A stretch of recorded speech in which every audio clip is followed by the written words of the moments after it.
So today I want to talk about something that I at least partially referenced in my previous video, but I want to talk about it specifically from an evolutionary perspective, evolutionary psychological perspective, and that is this concept of context-dependent or context-driven attractiveness. And I want to get into this because it's very important for the purposes of understanding the dynamics of long-term mating strategy.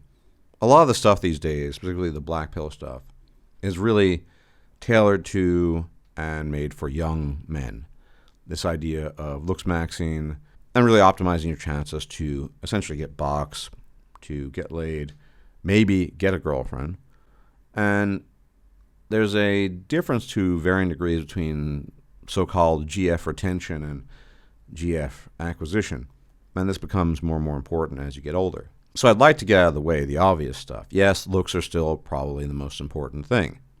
You need to pass the looks test, as it were.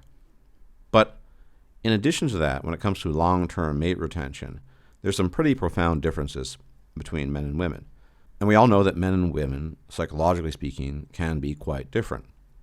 Because the fundamental criterion for a man is, does she look good?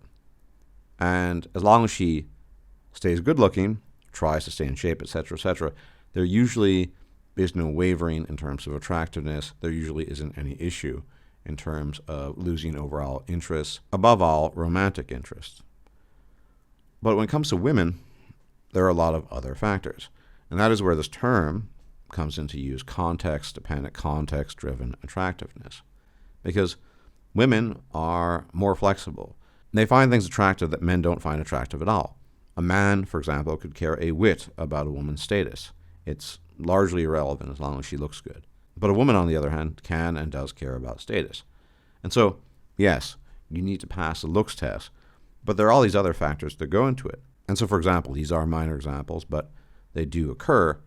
You have the issue of things that don't match the appearance. So sometimes you might have an individual who looks really good, but the voice is a squeaky voice or just is not very good and doesn't match the appearance.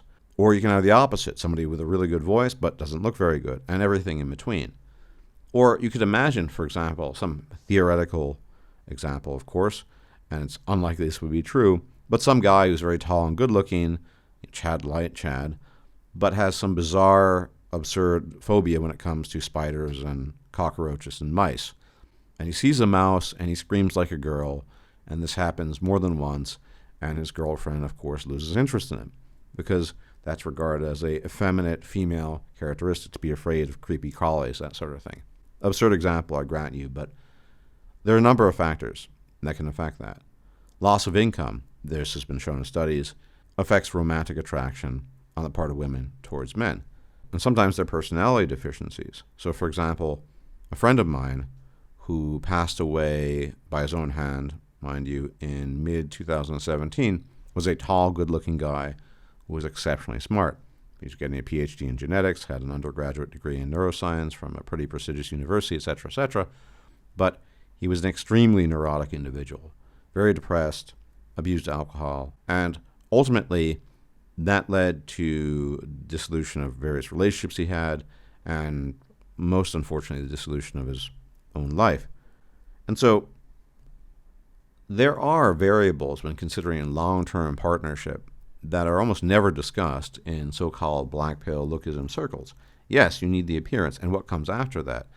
That's the whole reason why you get people who will talk about game, because ultimately what I'm talking about are all the factors, the ingredients that go into so-called female attraction, assuming you pass the looks test, obviously. Those things are called fecal matter tests. And these fecal matter tests come very naturally. And they are testing to see if you're quote-unquote worthy, obviously. So in the example I gave, the very insane, unlikely example of some tall, good-looking Chad who's terrified of mice and cockroaches, that could be viewed as a kind of fecal matter test because if he jumps or screams or whatever, that would be a demotion in status.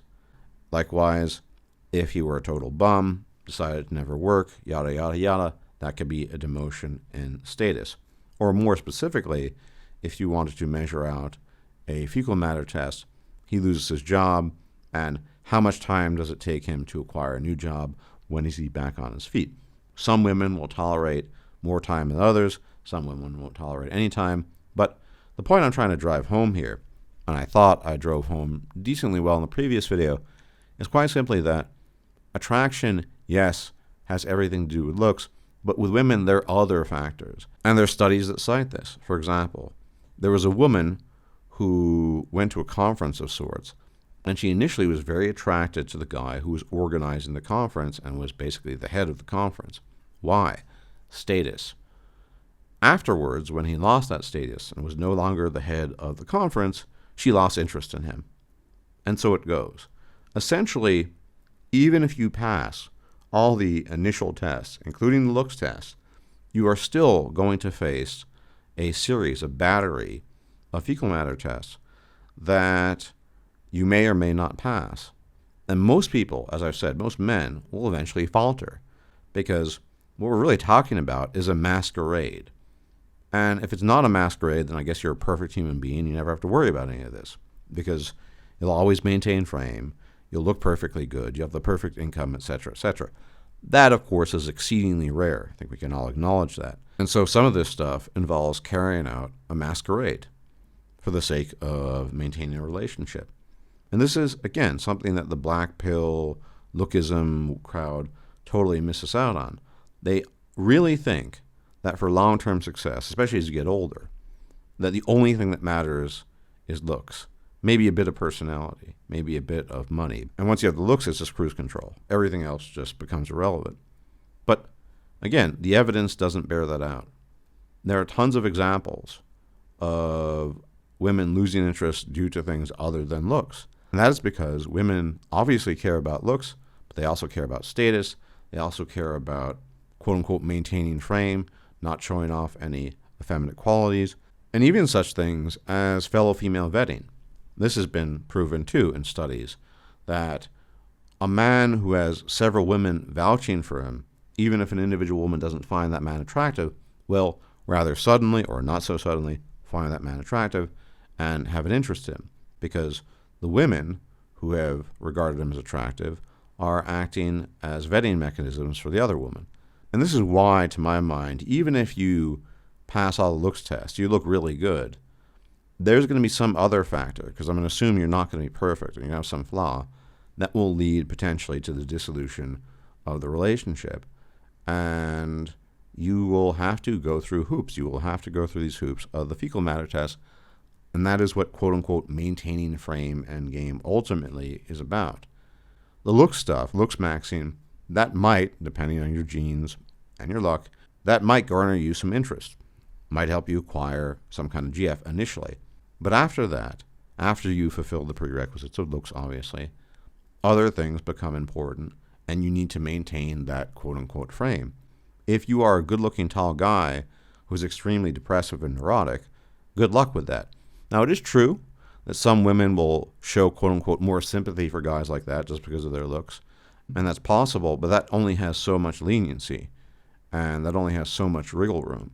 Eventually, women will get tired of what they regard as weakness in men. And this is something that's unavoidable. And given how stringent the requirements of women are these days in relationships, you could argue that almost no man can navigate them without, quote-unquote, screwing up, leading to the dissolution of the relationship, which begs the question, why bother? Well, you could argue for the sake of box, okay. You could argue for the sake of this or that. But I guarantee you, beyond the black pill, beyond the looks maxing, exists this other world of mate retention, and it's not as simple as just you need to look good and that's it. Of course you need to look good, and then there is this battery of other junk that needs to accompany it, and maybe you fulfill most of it, maybe you don't. But eventually, you will make mistakes, you will screw up, and most women these days are not very forgiving of that, and she will drop you like a bad habit. So if you want to pursue that, if you think it's feasible, by all means, go for it. But know the reality is almost invariably going to be something that lacks substance, and you will be fighting tooth and nail in various ways to maintain it, assuming you pass the looks part, which is, of course, incredibly important. And as I said in the beginning, that is very, very different with all these variables for men. if you're a guy, if she looks good and stays good looking, that's more than enough typically. And with women, well, different creatures entirely. So, good luck with that. As always, thank you for tuning in. Please hit the like button, subscribe, hit the bell icon to be informed of my videos. And if I'm still alive, I'll check you out later.